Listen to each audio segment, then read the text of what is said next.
ষষ্ঠী থেকে মহানবমী, এরপর বিজয়া দশমী। আনন্দে ভিড়ে ঢাকের তালে মুহূর্তেই যেন এসে হাজির হয় বিদায়ের সুর। মহাদশমীর দিনেই দুর্গাপূজার আনুষ্ঠানিক পরিসমাপ্তি ঘটে। তবে শেষ দিনে আবেগের সঙ্গে জড়িয়ে থাকে একাধিক রীতি। এর মধ্যে অন্যতম হল দেবী দুর্গার বরণ ও পরে প্রতিমা বিসর্জন। প্রিয় দর্শক, ঢাকেশ্বরী মন্দির থেকে বিজয়া দশমীর আরও খবর জানাতে সরাসরি যুক্ত হচ্ছেন আমাদের সহকর্মী আলাউদ্দিন মজুমদার। জি হাসানুল করিম, আপনি যেটি জানাচ্ছিলেন যে আজকে আসলে বিজয়া দশমীর মধ্য দিয়ে দেবী দুর্গার বিসর্জন হবে এবং এরই মধ্য দিয়ে হিন্দু সম্প্রদায়ের যেই সবচেয়ে বড় ধর্মীয় উৎসব শারদীয় দুর্গাপূজা তা কিন্তু শেষ হবে। আমি একটু বলে রাখি, আজকে প্রায় 9টা 57 দশমীর যেই লগ্নটি ছিল সেটি শুরু হয়েছে এবং 2টা 57 পর্যন্ত সেই লগ্নটি থাকবে। এরই মধ্যে আমরা ঢাকেশ্বরী মন্দিরে দেখেছি যে দশমীর যে বিহিত পূজা আছে সেটি শেষ হয়েছে এবং দর্পণ বিসর্জনের মধ্য দিয়ে দেবী দুর্গাকে পুরোহিতরা আনুষ্ঠানিকভাবে কিন্তু তারা বিদায় করে দিয়েছেন এবং 3টা থেকে আমরা যেটি জানি দেবী দুর্গাকে বিসর্জন করার জন্য আসলে নিয়ে যাওয়া হবে এবং র্যালি 3টা বাজে আনন্দ র্যালির মধ্য দিয়ে। তবে এখন যেটি দৃশ্যটি দেখছেন, এখানে আসলে সিঁদুর খেলা শুরু হয়েছে। বিশেষ করে সিঁদুর খেলা হলো যে যারা বিবাহিত মহিলারা আছেন তারা দেবী দুর্গাকে যখন বিদায় দেন, এর আগে আসলে তারা দেবী দুর্গাকে পান, বেলপাতা, ধূপ দিয়ে তারা বরণ করেন, মিষ্টি দিয়ে বরণ করেন এবং স্বামীর কল্যাণে তারা শাখা সিঁদুরকে দেবীর পায়ে ছুঁয়ে একে অপরের সাথে আসলে কোলাকুলি করেন। বিবাহিত মহিলারা যারা আছেন তারা সিঁদুর পরিয়ে দেন যাতে তাদের স্বামী সন্তান সংসার সব কিছুই সুখে থাকে এবং একটি বছর যাতে তারা ভালো কাটে, সেজন্যই আসলে এই উৎসবটি করেন। এবং দেবী দুর্গাকে যে কারণে মর্তে আহ্বান করা হয়েছিল অসুরকে বধ করার জন্য, আজকে আসলে দশমীর দিন হিন্দু সম্প্রদায়ের বিশ্বাস অনুযায়ী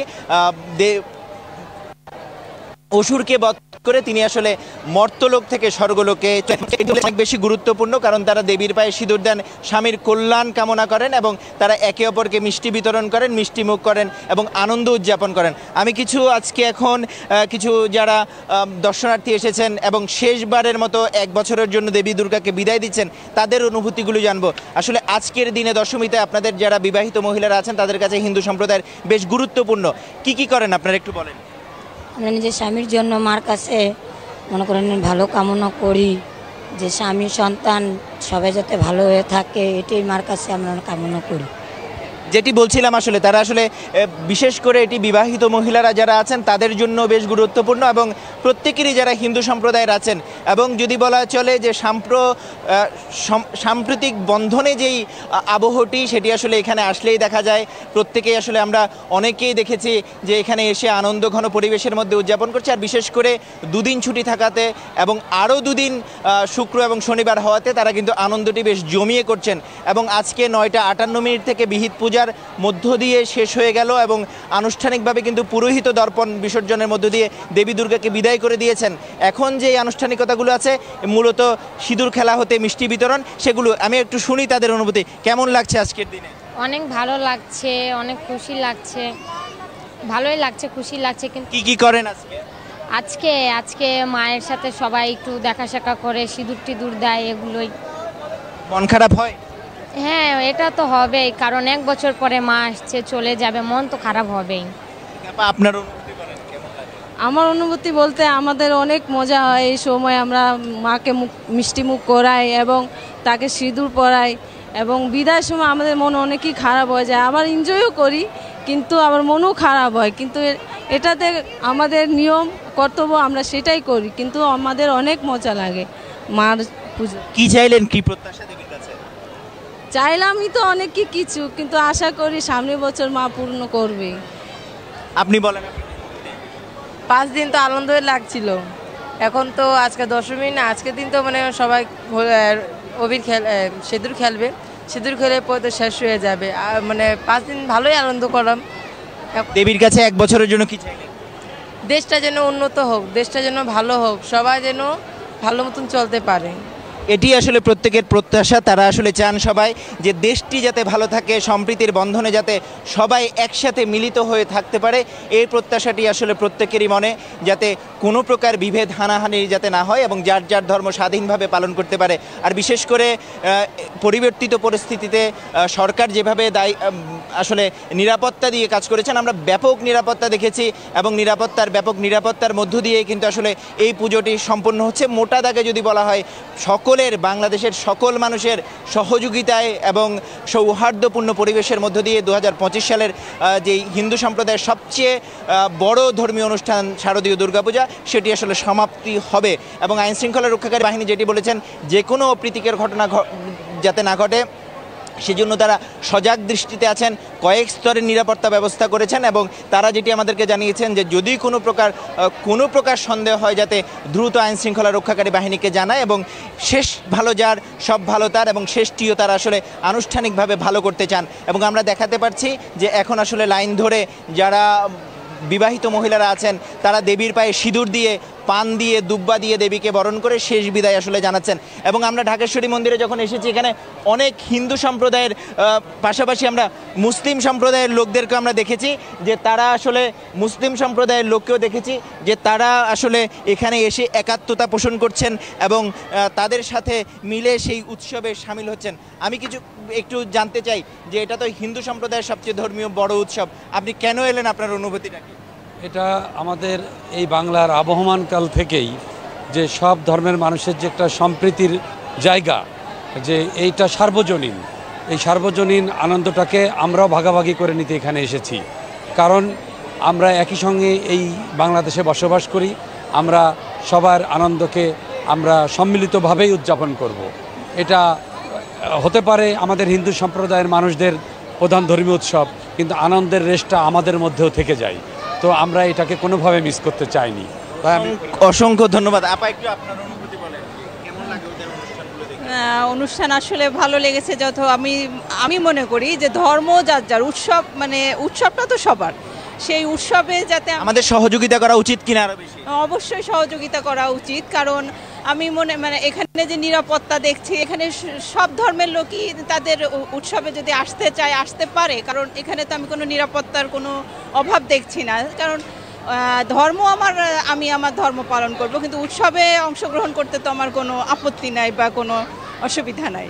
অসংখ্য ধন্যবাদ। এইভাবেই আসলে তারাও বলছেন যে যার যার ধর্ম এবং ধর্মীয় যে বিশ্বাস আছে, সেই বিশ্বাস থেকে তারা আসলে তাদের ধর্মগুলো পালন করবেন এবং সম্প্রীতির যে বন্ধনটি আছে বাংলাদেশে, আসলে অনেকেই এমন ঘটনাগুলোকে কেন্দ্র করে তারা রাজনৈতিক ফায়দা অনেক সময় নিতে চান, কিন্তু বর্তমান সরকার এবং বাংলাদেশের 17 কোটি মানুষ একেবারে ঐকান্তিকভাবে মিলেমিশে এই উৎসবগুলোকে আসলে সার্বজনীন করার জন্য এবং নির্বিঘ্নে করার জন্য, সম্প্রীতির যে বন্ধনটি আছে সেই সম্প্রীতির বন্ধন সারা বিশ্বের বুকে পরিচয় করিয়ে দেওয়ার জন্য যে অবদানটি রাখতে হয়, তারা কিন্তু আসলে সেই অবদানটি রাখছেন এবং অত্যন্ত নিরবিচ্ছিন্নভাবে তারা উদযাপন করেছেন উৎসবগুলো।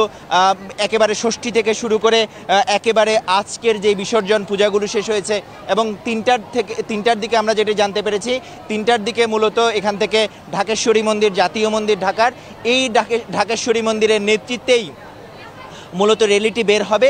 র্যালিটি বের হওয়ার পর আসলে সবাই সম্মিলিতভাবে আসলে ঢাকঢোল নিয়ে দেবী দুর্গাকে 1 বছরের জন্য বিসর্জন, 1 বছরের জন্য বিদায় দেবেন এবং পরবর্তী বছর আবারও এই সময় শরদে কিন্তু দেবী দুর্গা হিন্দু সম্প্রদায়ের মাঝে এসে তার আশীর্বাদ করবেন। এবার আসলে দেবী দুর্গা এসেছিল হাতিতে করে এবং যাবেন পালকিতে করে। হাতিতে করে আসার এটিকে শুভ মনে করা হয় এবং পালকিতে করে যেটি দেবী দুর্গা মর্তে যাবেন সেটিকে আসলে একটু অশুভই মনে করা হয়, কিন্তু পুরোহিতরা আমাদেরকে যেটি জানিয়েছেন এটি আসলে একটি সিম্বলিক। তবে তারা দেবী দুর্গার কাছে প্রার্থনা করেছেন প্রত্যেকে যাতে সুখী সমৃদ্ধভাবে থাকতে পারে, বাংলাদেশে শান্তিপূর্ণভাবে থাকতে পারে এবং সকলেই কিন্তু আনন্দ উল্লাস করছেন। আজকের দিনে আসলে হিন্দু সম্প্রদায়ের যারা নারীরা আছেন তাদের আসলে অনুভূতিগুলো অনেক বেশি থাকে। আমি একটু কথা বলি আপাদের সাথে, তাদের একটু অনুভূতিগুলো জানতে চাই। কি করেন আসলে আজকের দিনে, একটু বলেন। আজকের দিনে সকাল থেকেই তো আমাদের নানান রকমের নিয়মকানুনের সাথে শুরু হয়। পাশাপাশি সকালবেলা উঠে আগে মায়ের বরণ করা, তারপর সবাই মিলে আনন্দ করা, সাথে মা চলে যাচ্ছে এই জন্য মনে দুঃখও রয়েছে। আর নিয়মকানুনের মাধ্যমে আমরা সকাল থেকে সারাটা দিন কাটাই। কি চাইলেন মায়ের কাছে? মায়ের কাছে তো প্রতি বছরই চাই যে সবাই মিলে যাতে একসাথে সারা বছর ভালো থাকতে পারি, এইটুকুই মায়ের কাছে চাওয়া। একজন তরুণের সাথে কথা বলবো যারা বাংলাদেশকে নেতৃত্ব দেবেন, যে ধর্মেরই হোক না কেন, তাদের কাছে আসলে বাংলাদেশ নিয়ে প্রত্যাশাটি জানতে চাইব। আজকে দুর্গা মায়ের বিদায় বেলা, তো বিদায় বেলা আসলে খুবই কষ্টদায়ক বলতে গেলে। আর দেশের প্রতিটি মানুষের প্রতি সবাই সমৃদ্ধভাবে বজায় থাকুক, সবাই যেন আমরা সবার শুভ মঙ্গল কামনা করাই হলো আসলে মায়ের কাছে চাওয়া। এই তো। বিভাজন চান না সম্প্রীতি চান? অবশ্যই সম্পত্তি চাই, কারণ দেশের প্রত্যেকটি মানুষ সম্পত্তিভাবে আমরা দেশকে এগিয়ে নিয়ে যাব সামনের দিকে। নতুন বাংলাদেশের নতুন প্রত্যাশা আসলে সকালে দিকে চাওয়া। আসলে তরুণরাও যেটি জানাচ্ছিলেন যে ধর্ম যার যার হতে পারে, তবে সম্প্রীতির বন্ধনে যাতে সবাই একসাথে আমাদের এই ধরাধামে আমরা থাকতে পারি, সেই প্রত্যাশাটি তারা করছেন। এবং এরই মধ্য দিয়ে আসলে হিন্দু সম্প্রদায়ের সবচেয়ে বড় যে ধর্মীয় উৎসব শারদীয় দুর্গাপূজার, তার আসলে 5 দিনের আনুষ্ঠানিকতা শেষ করে আজকেই সেটি শেষ হবে। এবং 3টার পর আনুষ্ঠানিকভাবে তারা এখান থেকে ঢাক ঢোলের মধ্য দিয়ে দেবীকে আসলে মণ্ডপ থেকে নামাবেন, যেটি ষষ্ঠীর মাধ্যমে মণ্ডপে তোলা হয়েছিল। দেবী আসলে এই দিনে ষষ্ঠীতে তারা আবাহন করেন এবং ঘুমন্ত দেবীকে মর্তে আবাহন করেন অসুরকে, অশুভ শক্তিকে বধ করার জন্য। এবং আজকে সেই অশুভ শক্তিকে সিম্বলিকভাবে বধ করার পর দেবী আবার স্বর্গের দেবী স্বর্গেই ফিরে যাবেন। এবং তার সাথে বিশেষ করে তার 4 সন্তান নিয়ে আসেন, লক্ষ্মী, কার্তিক, সরস্বতী, গণেশ। এই 4 জন নিয়ে আসলে দেবী দুর্গা প্রতি বছর এই সময় শরতে হিন্দু সম্প্রদায়ের মাঝে আসেন। এবং তারা এটিকে নিয়ে বিশেষ করে বাংলা ভাষাভাষী যারা আছেন প্রত্যেকেই আসলে দুর্গাপূজাটিকে হিন্দু সম্প্রদায় তারা বেশ বড়সড়ভাবে উদযাপন করেন। এর ব্যতিক্রমও কিন্তু বাংলাদেশেও নয়। বাংলাদেশেও প্রতি বছরের মতো এবারও শারদীয় দুর্গা উৎসব বেশ শান্তিপূর্ণভাবে শেষ হয়েছে। এবং আমি আপনাদেরকে জানালামও যে তারাও যেটি প্রত্যাশা করেছিল যে শান্তি সম্প্রীতিভাবে যাতে শেষ করতে পারেন, তারা সেই প্রত্যাশা। আলাউদ্দিন, আপনাকে ধন্যবাদ।